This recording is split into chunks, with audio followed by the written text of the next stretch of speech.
Kaila og barkada lang sa biktimang 21 anyos ang gitumbok nga mipusil patay sa biktima kansang lawas na bangalan sa tangkungan sa Sitio African Daisy Barangay Luok, Dakbayan sa Lapu-Lapu.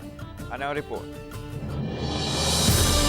Sa poste sa kuryente sa Sitio African Daisy, gipapilit ang hulagway ni Ray Daniel Vidal, 21 anyos, pipila ka metros lang sa tubigang bahin sa tangkungan, diin makit-i ang mga bukog sa biktima. Kining mga bata nanguha lang og tangkong niadtong higayuna dihang nakita nila ang mga bukog sa tao. Giingong nakadungog og buto-buto sa armas ang pipila ka mga mulupyo sa dapit kadlaw niadtong Oktubre 2. Sa Nobyembre 1 na nasubay ang mialis nga baho sa tubigang bahin sa tangkungan sa Sitio African Daisy. Usa si Rustan Tampos, barangay Kanhulaw rescuer sa mga misusi sa Kaguliyang dihang nakita nila ang bukog nga lawas sa tao.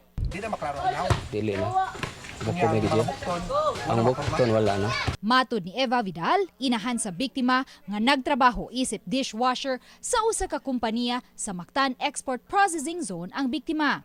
Katapusan nilang nakitaan si Ray Daniel niadtong Oktubre 1, sulob ang mga sapot nga gipalit sa hinigugma sa iyang anak nga nakapasayon kanila sa pag-ila sa mga bukog nga nakitaan sa tangkungan. Yang last nga scene ako nga sulob siya kanang short nga puwa og katong chinilas. Mamontoy gipat siyang uyab pagka sabadoan na sa udto. Pagkasikop sa mga sospek ug hustisya sa kamatayon sa ilang anak, maoy hangyo sa mga ginikanan ni Ray Daniel.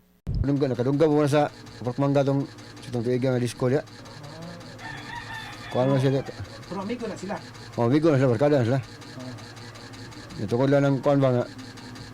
Unsay mga transaksyon nila. Gihimakak usab sa inahan ni Ray Daniel nga nakadispal ko ang iyang anak og 15,000 pesos tungod kay magpangayuan pa man gani nila og pliti ang biktima. Sa lagi na ilang transaction igo sila mo gamit.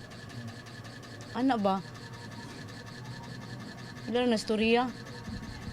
Paredot akong anak mga. Uban ni Marlon Melgazo, Luan Merondina, Balitang Bisdak.